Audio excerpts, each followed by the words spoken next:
Sharina will be recording on her Okay, end. great. Sharina, can you just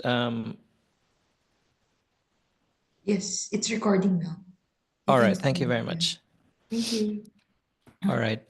So pleasant good afternoon to everyone. My name is Angelo. I'm an experiential learning specialist here at AEL department. It's my pleasure to welcome you to this lunch and learn session on teaching online using Zoom. I'll be joined by some of our colleagues from AEL. Sharina and Rhonda will be my co-hosts. So just in case we encounter some kind of technical failure or anything like that, our session can continue on. We'd like to welcome you to the session. Yeah. Just a quick overview of our session for today. It's divided into 5 distinct sections. One is planning your online session. Second is delivering your online session. In a strange case where you've got some other people joining your class, you can manage intrusions. We have some best practices and key takeaways at the end of the session and some further resources and references for you to look at and go through.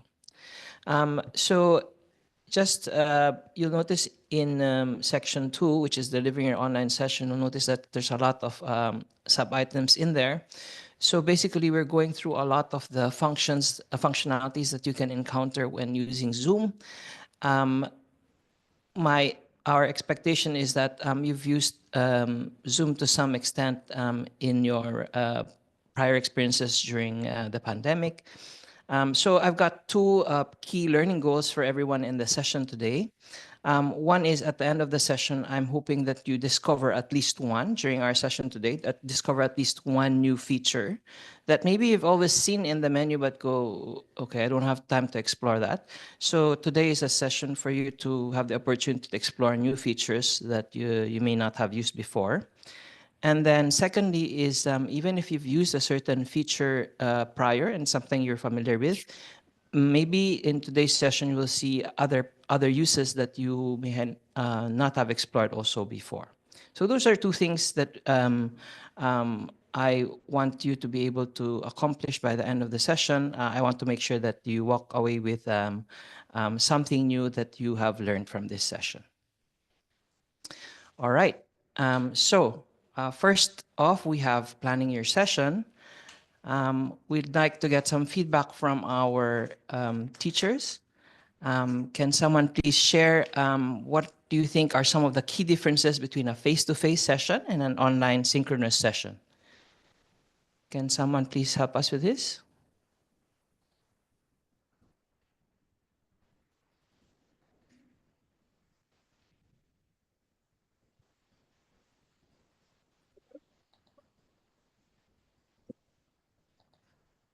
So the interaction is going to be different, right? Face-to-face classes, you have more body language, more eye contact. We're using different methods exactly.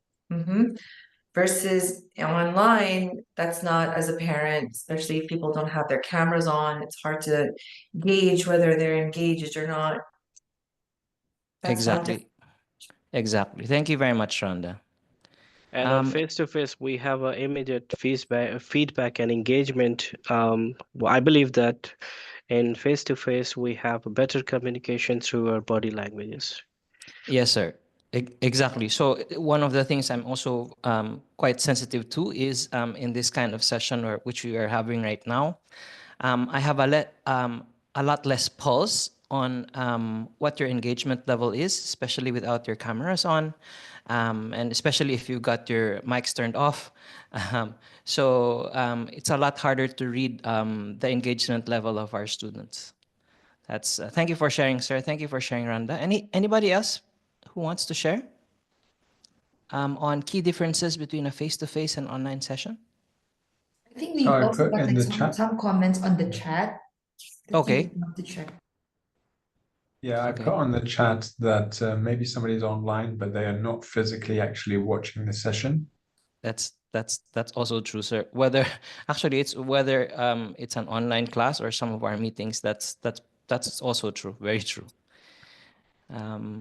And then I And- put also about the participations from students and then also between students as well. Yes, yes. Especially depending on what kind of format you're using for your session. If your session is primarily everything is turned off and they just key in and listen, and so the engagement level is a little bit harder to pulse from our students, between you and our students and our students to students. All right, thank you all for sharing. Let me just quickly go through. So somebody mentioned a while ago about the mode of interaction and engagement. Yes, that's a lot harder to pulse, especially with cameras turned off, and especially if we require that the audio is also turned off from our students. We need to realize that there's a technology dependence on both you as well as our students. So our connections, both for you and our students, plays an integral role. If you're getting intermittent internet access, that's a problem. If you're getting some technical problems with your camera or your microphone, that's a problem. Not necessarily a problem in face-to-face, but it becomes more exacerbated with an online session. Anything else that might be critical for you here, maybe? Is there anything else you guys want to point out? I think it's more technology dependent when we're in online, obviously. So for me as well, just the last bit, if reflecting back on our experience with during the pandemic, it's a lot more difficult to focus, especially if you've got a lot of distractions going on around you.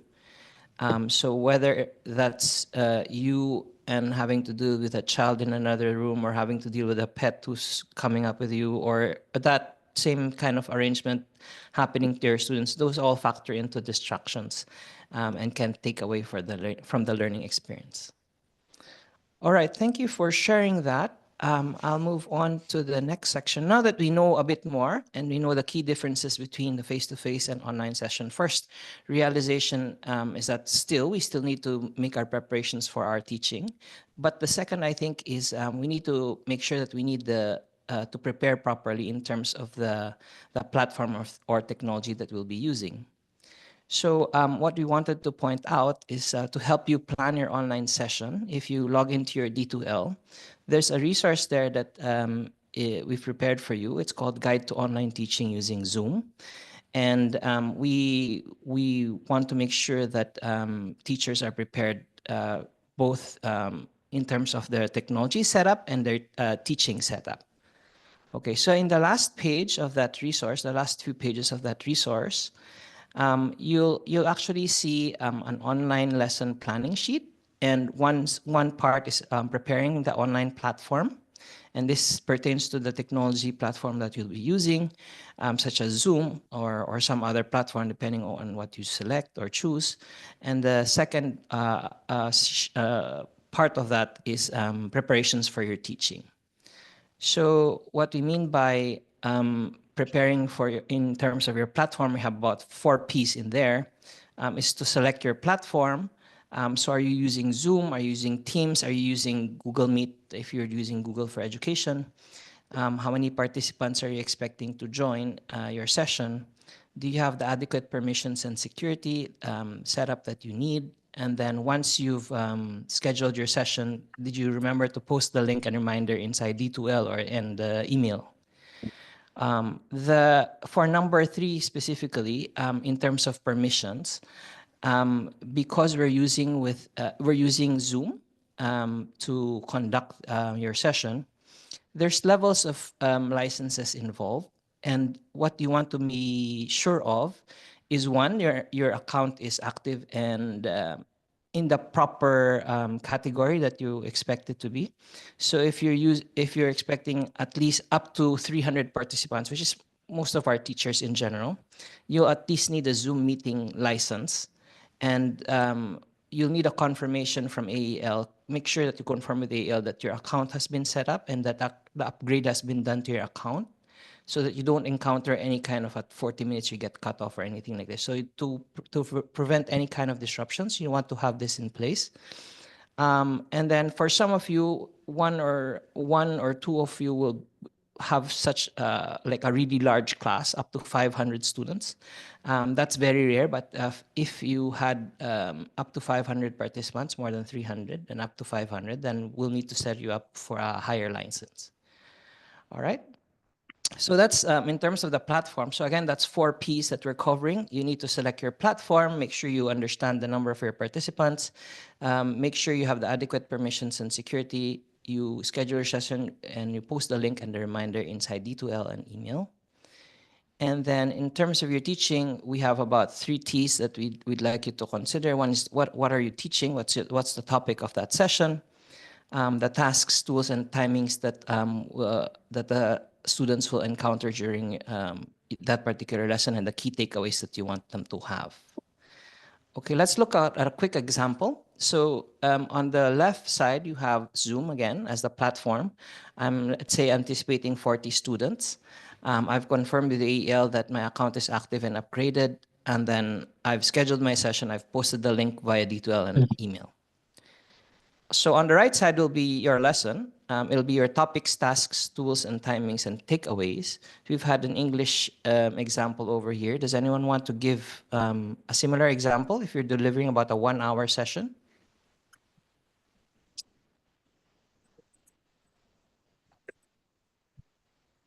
Anyone want to give an example?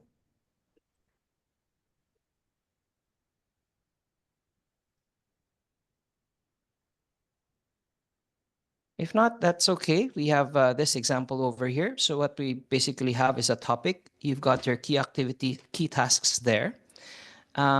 There's a section there to ask that identifies what tools you'll be using and how much time you'll be using for each of those tasks.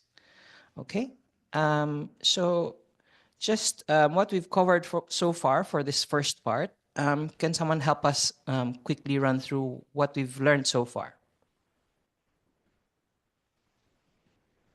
In terms of planning our session, our first topic so far is planning our session. Anyone want to take a stab at that?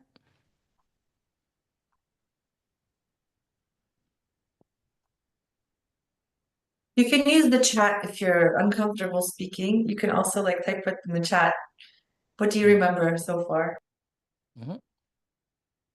So because this is a fairly small class, it's not like 100 students. In general, we'll get more questions discussed like this. Of course, it's a little bit different when you have 100 over students. You'll probably use polls and surveys and stuff like that. But right now we're okay. Let's go look at the chat.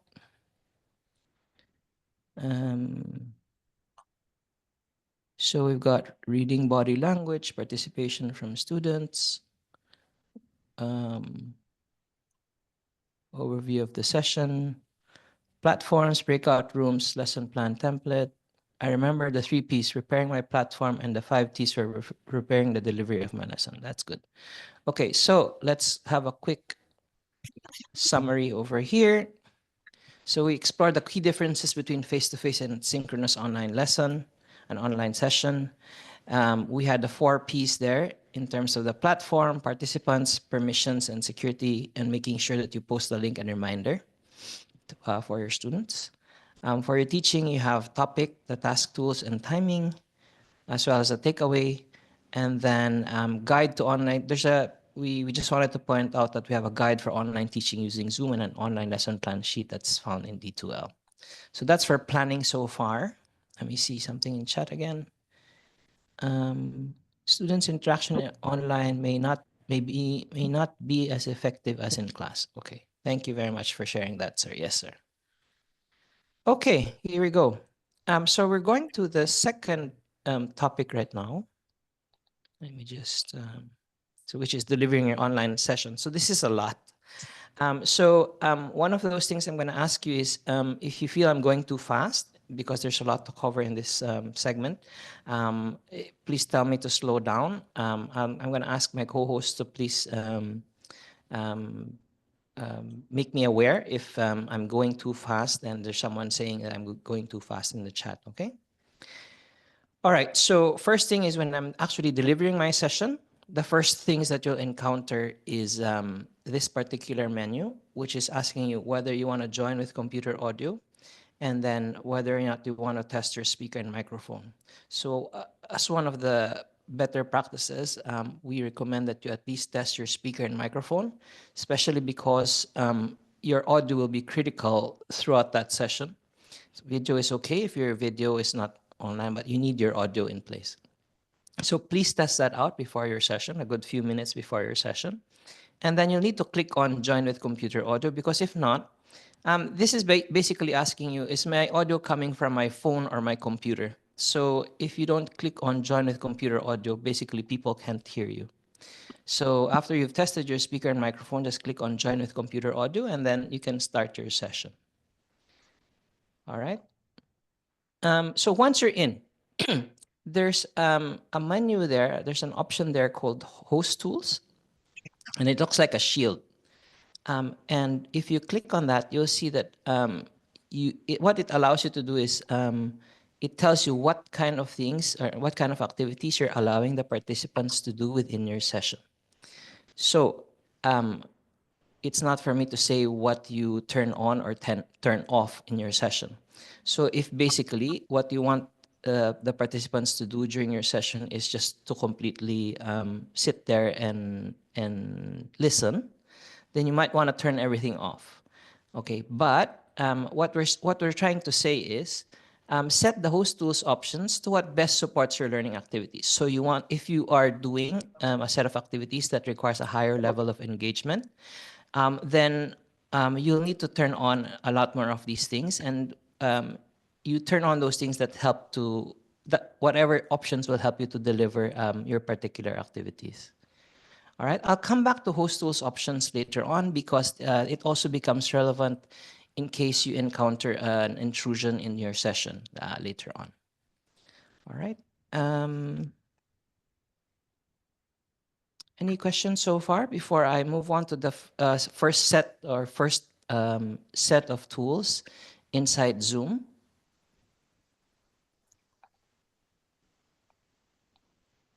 All right, I'll move on to the first set, which is communication tools. We've put in the numbering there for what you'll see in terms of icons in the Zoom application. I left out the audio and video portion because I'm thinking you're familiar with using that those features already. So I left that out. Reactions is this icon which looks like a heart, and what that basically allows you to do is it allows you to get responses which are non-verbal in nature. So these are like images that tell you, okay, what's going on with the students. You can pause them a little bit more with those images. There's an option there for raise hand and chat, and those allow you to manage your questions if students are giving you questions. And then you've got polls and quizzes. All right, so the first three features, I'll just discuss a little bit more. The fourth feature, we're going to actually have a demonstration and experience how that feature works. All right, so reactions are these particular images. If we click that react icon, these are the images you'll get. So for example, at the start of your session, you might want to ask, okay, is my audio and my video clear? Can you hear me clearly? And if you can hear me clearly, kindly give me a thumbs up. So these are the kinds of uses you may have for reactions. And the other kind of icons that you have are yes and no, which is the check mark and the X mark over there. At the middle, in the same level as the check mark and the X mark, are slow down and speed up. So the gray icon over there in the middle is slow down, and the blue icon is speed up. All right. One of the funnier ones is be right back. And if you actually click on be right back, it turns off your audio. It'll turn off your audio, and then once you toggle that, you can actually the icon will become later on I'm back. All right. So the other thing there is in terms of raising hand.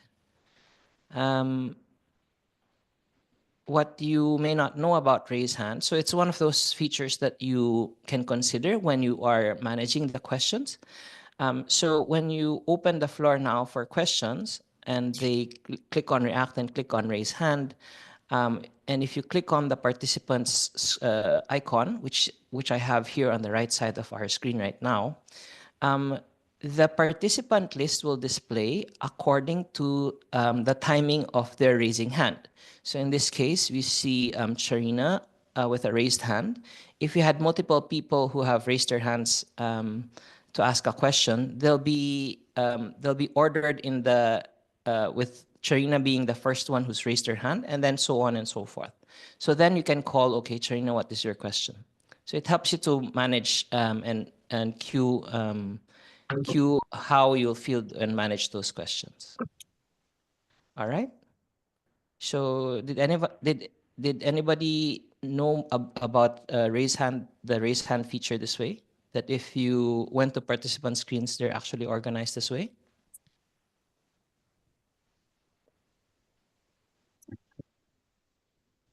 Is that something familiar?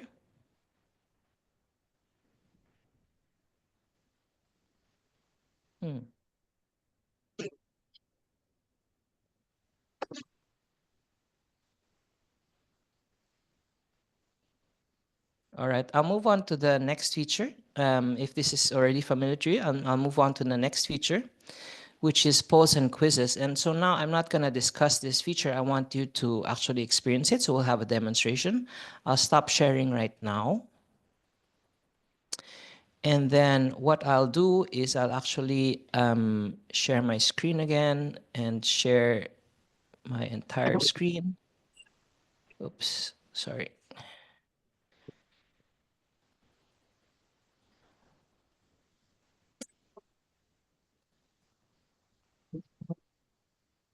Okay, give me a second.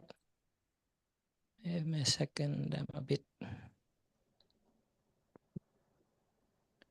Okay, let's try this. So I'm gonna launch the poll now. And you should see a screen, you should see a pop-up on your screen. Do you see a poll? Yes, we can see. All right, if you can quickly go through that, please. So polls are fairly useful features that you can put in. You can put in a few questions there. And so you can use polls at the beginning, which is for you to gauge participant prior knowledge. You can put it in the middle, and in which case you can figure out whether whatever concept or topic you're covering they understand. So you can have a question there or a problem there for them to solve, and then you can revise that with them later on. Okay, so if you can quickly do the survey, please. I have how many people sending in? I'll need you to put in a few more before I end the poll. So we've got 2 out of 8. So the teacher does know how many people have responded so far. I'm not gonna chase you, but we have 2 responses so far. If you can quickly assist me, please, to put in a few more responses I'm before. unable to take it for some reason. I can't take the poll. It won't let me. Okay, that's all right. That's all right. I'm clicking on everything. It won't let me. I think fine. because we are the co-host, Randa. Yes, That's why we yes. can Okay, see because the we're the results. co-hosts. Yeah, Okay, yeah. makes sense. Can someone please do 1 or 2 more, please? Can I get 1 or 2 more responses before I close and end the poll? Thank you very much. 1 more, please. Okay, thank you very much. So we've got 5 responses right now. I'm going to end the poll now. And then what I'll do is I'll publish the result. I'll share the results so that you can also see what the results are for that survey. So for example, I'll share the results now. 3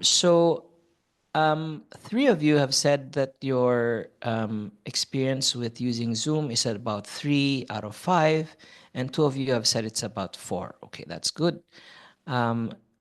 You can select up to 3 features that you'd like to learn more about. 1 of you said reactions. So we're doing polls and quizzes right now. We'll do some share screen, a little bit of share screen later on. We will definitely do whiteboards and breakout rooms later on, and then we'll do host tools. And then would you want to learn more about how to manage intrusions? 2 of you said yes. 3 of you said no. Okay, so I'll stop sharing now.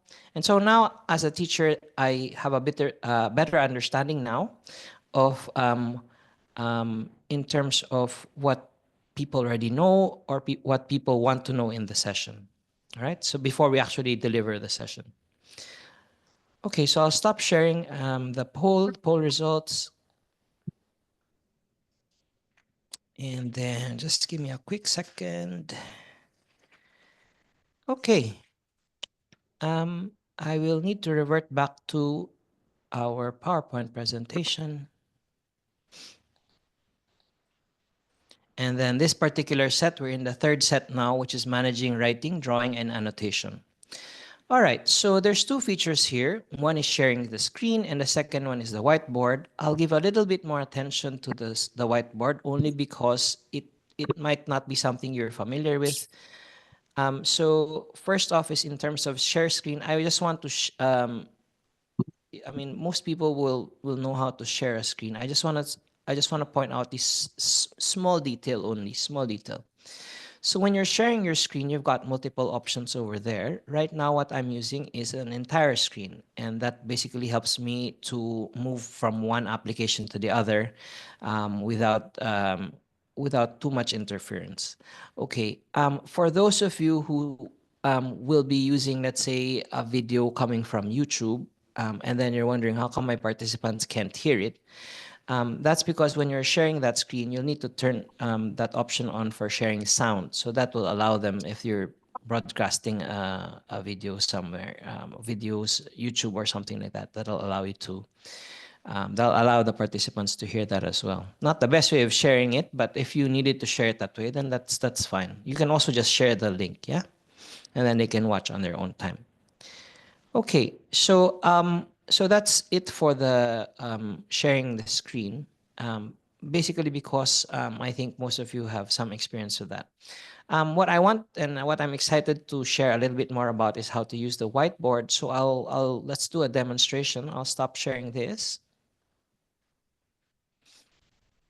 Give me a second. Okay, so I will do a whiteboard and then I will set up a new one. So first off, can you guys see the tools on the left side? The annotation tools, the pen there on the left side? Yes. All right, can you guys try, so what I'll do is I'll give you about a minute or so. There's various tools, a minute or 2 minutes if you want. There's tools there on the left side of the screen as well as on the top part of that screen. Please go crazy with it for the next 2 minutes. And then what I'll ask you to do after 2 minutes is if you find a feature that you think is very useful and interesting, then we'll ask you to share. And then I'll share a few tools also that you might find very interesting. Okay, so one of the things that you'll realize is actually the entire class, if you give them the correct permissions to do this, is they can all actively engage in whatever it is that you put on the whiteboard. Okay, let's give you about a minute more for you to play with that before I ask for some people to share a little bit more, and then I'll share a little bit more of some of the features you may not have been able to see. As you can also see, if you had 100 over students going wild with this thing, it can get pretty out of hand pretty quickly. So on the one hand, it can get very, very interactive. On the other hand, you'll also need to manage it depending on the number of students that you have and the kind of attitude they're displaying with having to use that tool.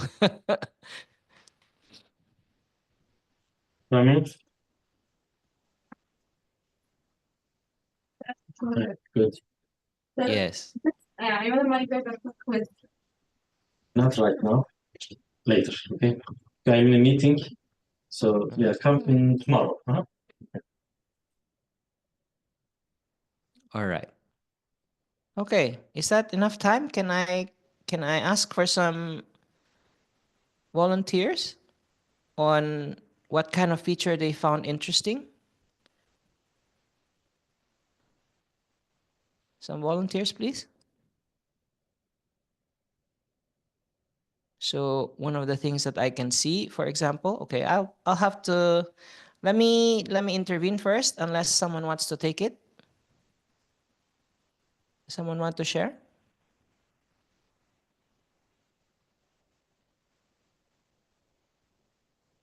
If not, then I'll discuss it first. Yeah, yes, they can comment, and they can comment on each other's work too. Okay, so let me go through this first. So yes, this particular thing over here is a comment. All right, and mind map. Thank you, Amina. So, and mind maps too. Okay, so the comment feature is if you go to more tools, you can see the option for comment, and if you click on that and stick it in a particular place, you can put in a comment. This is excellent work. And then you can click on the comment button, and that sticks on that particular place. All right, so that's the comment feature. And then Amina also mentioned about mind maps. So if you click on more tools and you scroll down a little bit, there should be an option there for mind map. And if you click on a particular area, okay, if you click on a particular area, you can start your mind map there. So let's say I have my first idea over here. If you click on the plus signs beside that object, you can attach your topic or subtopic over there.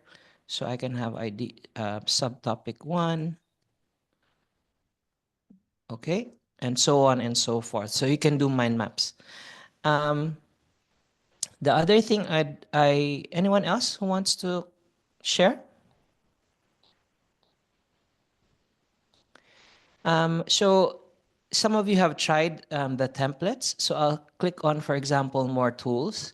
There's option here for templates. And if you select templates, sorry, I need to verify. Can you actually see my screen? Which screen are you showing? It's the whiteboard, right? It's the whiteboard, and then right now I'm going to templates. Can you see the templates portion? No. No, we can just see someone typing yes on the screen. Okay, sorry about that. Let me oh, okay. I'll need to grab and say all eyes on me. And then what I'll do now is I'll click on more tools. Can you see me click on templates now? No. No. No. Okay. No. So, all right, sir. So in any case, it's on the left portion of your screen under more tools. There's an option there for templates, and there's a whole bunch of templates there that you can use. I'm just I just can't show it to you in this particular way, but the option is there for you to do the templates. Maybe start with a new page so that it's clean and then they can see. Sure. Okay, so what I'll do right now is I'll actually go through some of the features that the new features that you may not have seen. So what I'll do first is there's 4 of them, 4 that I want to cover. So on the top left portion of the screen, you see this drop down. It's like a double arrow. So you see lunch and learn session on the top left. There's a cloud looking icon with a check, and then there's a double arrow going down. You see that? Does everyone see that? Where is it? I cannot see. On the top left, sir. Okay. You see lunch and learn session. Yeah. Beside that is a cloud looking icon, and beside that is something that looks like 3 lines of text, and after that is 2 double arrows. If you click on the 2 double arrows there, there's an option there for page. Okay, what I'll do now is I'll put up a page. So right now we're on page 1. what I'll do next is I'll put up a page 2, a page 3, a page 4, and so on. All right, so now what I have is I have about 5 pages now. Yeah. And what I'm gonna do for page 1 is rename it, for example, to group 1. I can rename that for group 1. I can rename the second page for group 2. Okay, because can anyone tell me why that's interesting in that sense? So if you wanted to, and if you were using... We can assign different tasks to different groups. Yes, sir. Perfect. So the nice thing about whiteboards is if you prepare this thing ahead of time, you can actually set up pages for different groups. The only caveat there is there's a limit to the number of pages that you can create. So the maximum limit is 12. So if you're dealing with more than 12 groups, then that might be a problem. But otherwise, if you're having 3 or 4 members per group and you have 12 groups as a maximum, you should be fine. Yeah? So on each of these pages, the different groups can work on whatever it is that they've been assigned on. Yes? So that's one feature I wanted you to learn about. You can actually put in pages in the whiteboard, set it up for the different groups, and then they can work on their particular thing for each group. The second feature I wanted to show you was the comment, but it was already shown a while ago by Amina. She pointed out that the comment was an interesting feature. Okay, but what I'm gonna do now is I'm gonna go to page 2, group 2, and I'm gonna put a comment over here. Let's see. I'm just gonna say great work. So the other thing that you can do is for each of those groups, you can have them put comments on each other's work too. Does that make sense? Yeah, why don't you comment on the yellow sticky note that I just put on? I just put a yellow sticky note. Maybe you can Alright. comment on it. Okay.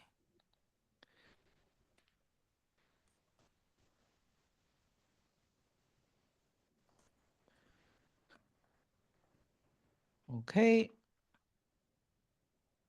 So what we have established so far, first, we can set up different pages for different groups in the whiteboard. All the students can go in those different pages and they can write and put in their contributions depending on what task you assign them. They can put comments on each of those pages. The third thing I'd want to share with you that might be something new for you is with the more option. Okay, so if I go here, sorry, over here.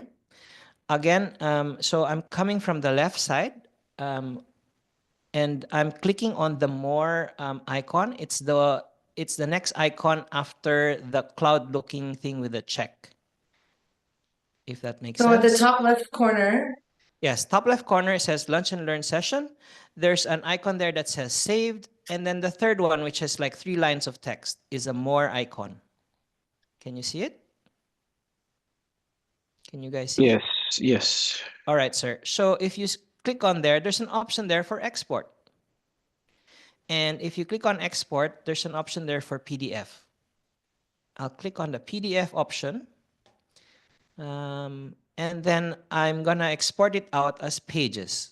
I'm not sure if you are able to do it on your own, but I will export it out first and I'll show you the output afterwards. We do not have an export option. Okay, sir. Yeah, because we're visitors. You're visitors and also you're not actually signed in. So those are some tricky things that you have something to do with the whiteboard functionality. But what I'll do is, as a teacher first, let me export it out as pages, and I will include the comments as part of that export. And then we'll see how that works. Let me see.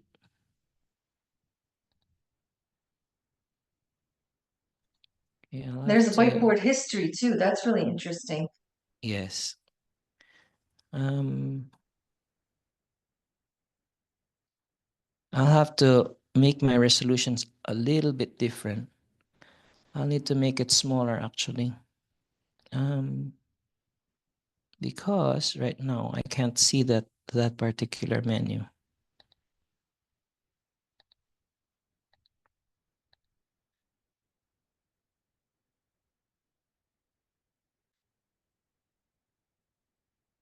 Just give me a minute. Okay, so I'll export that out. And then I should get a PDF file. Just give me a second. I will show that to you soon. Okay. So just so that you're aware of that feature exists and what you can do with it later on, you can experiment with that on your own session later on. So what does that file look like? Let me share my screen. Huh? So I'll close the whiteboard for now. I'll close the whiteboard for now, and I will share my screen again. Okay, I will shift to the folder. Can you see the output that I'm looking at? It's a PDF file. Can you confirm you can see it?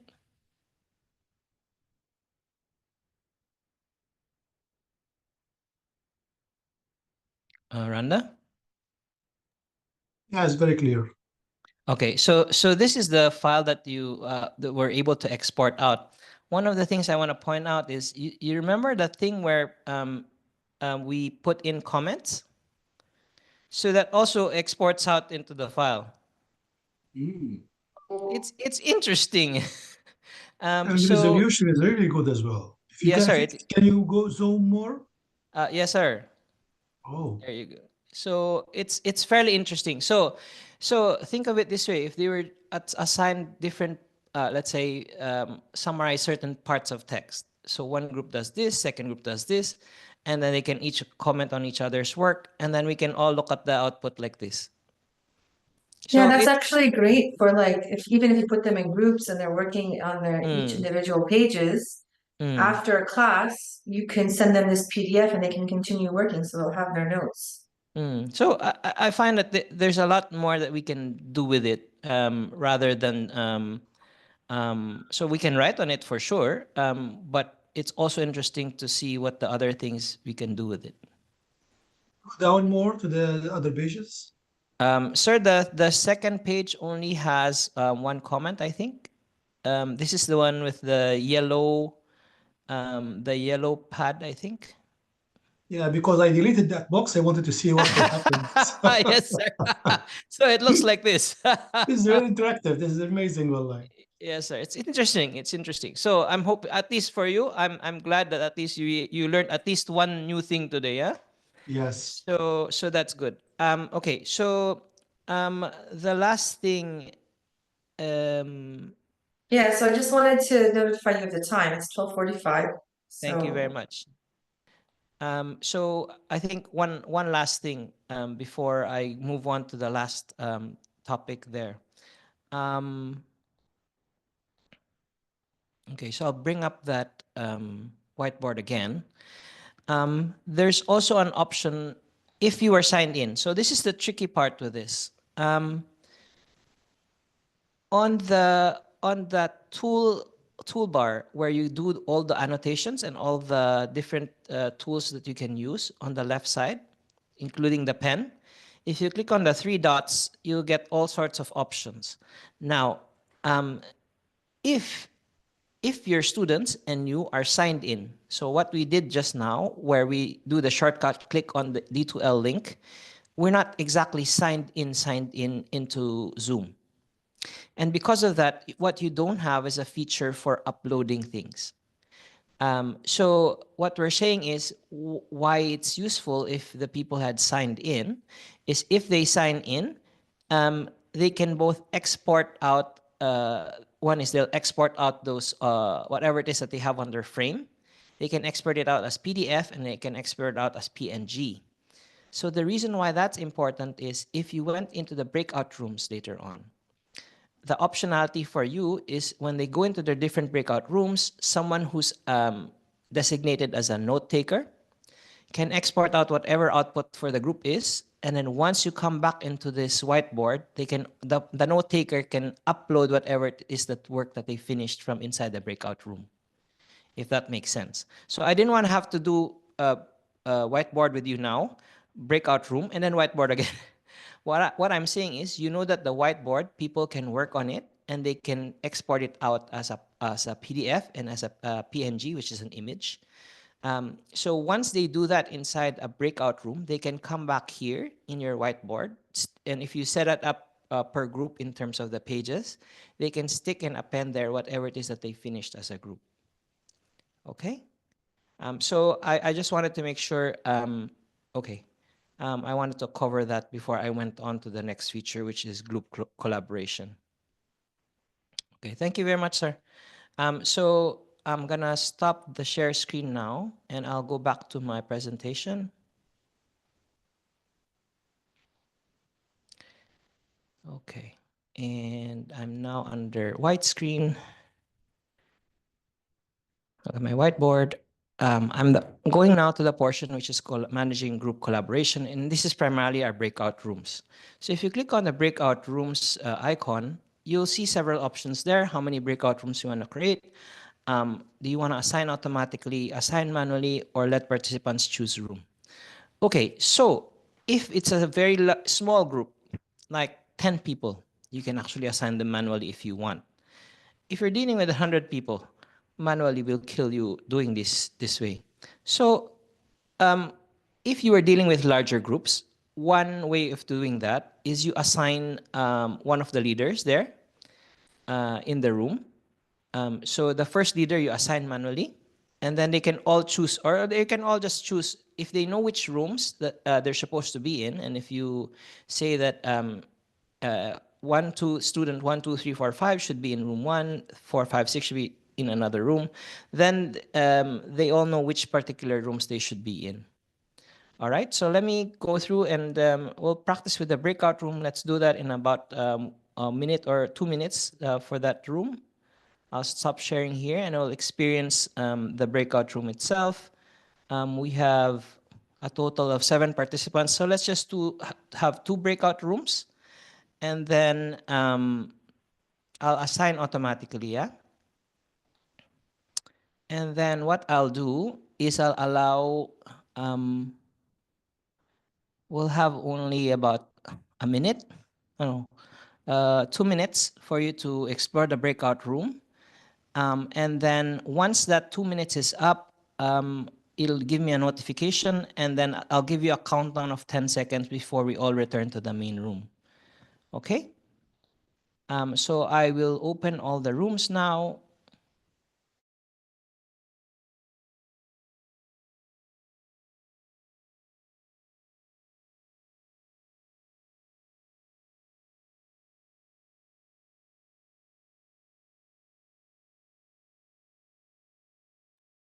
Hi.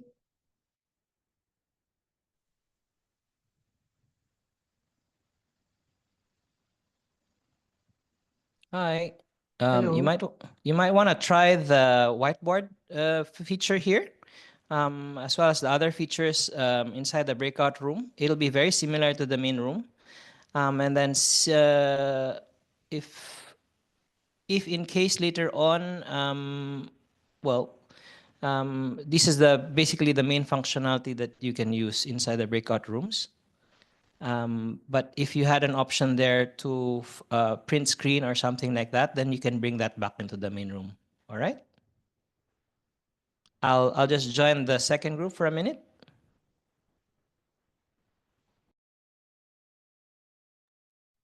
Hi, Amina. Hi, Jamal. Do you want me to share a whiteboard?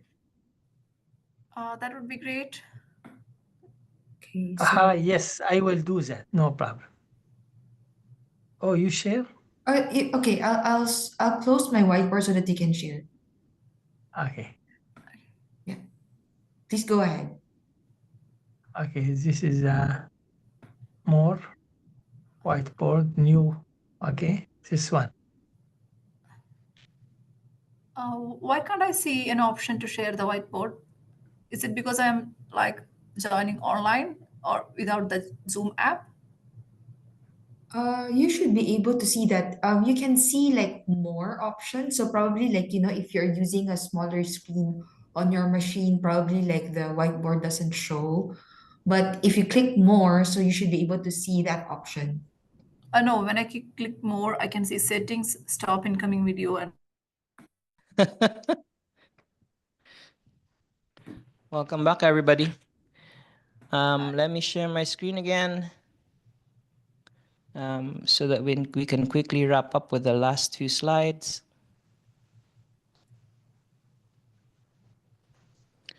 I've got 8 minutes to go. Okay. Can anyone help us with a quick summary of the tools you went through right now? Anyone remember which set of tools? communication tools like raising hands, emojis. Thank you then very much. whiteboard. Yes, I hope you don't forget the whiteboard. Yeah. Why can't I see the option to share see the whiteboard in my computer? Share the whiteboard in your computer. Like I can't see the whiteboard option in my screen. Like, is it because I'm a participant? No, Yeah, I it think should. Oh, you mean at the bottom? Yeah, it should be at the bottom of your screen, right? At the bottom, Yeah. I can see the more icon, but it is not showing me a whiteboard option. Like, is I it because? see. Yeah. Yeah, I think it's because you're a student, I believe. Okay. Only Oh, no. teachers, So right? depends on the kind of rights that they give you. So if you say that participants can share whiteboards and stuff like that, then they can click on the whiteboard and start their own whiteboard. So these are some of the options that you can set up. Okay. Yeah. Thank you. All right. So just going through the quick summary, you manage the Zoom settings at the start. We went through the options for raising hand like this, reactions, chat polls, and quizzes. We went through the whiteboard and sharing screen. We went through the breakout rooms, and then we're going through the last part now, which is managing intrusions. So this is very fast. So because it might happen to you very fast. If you have a participant who is not supposed to be there.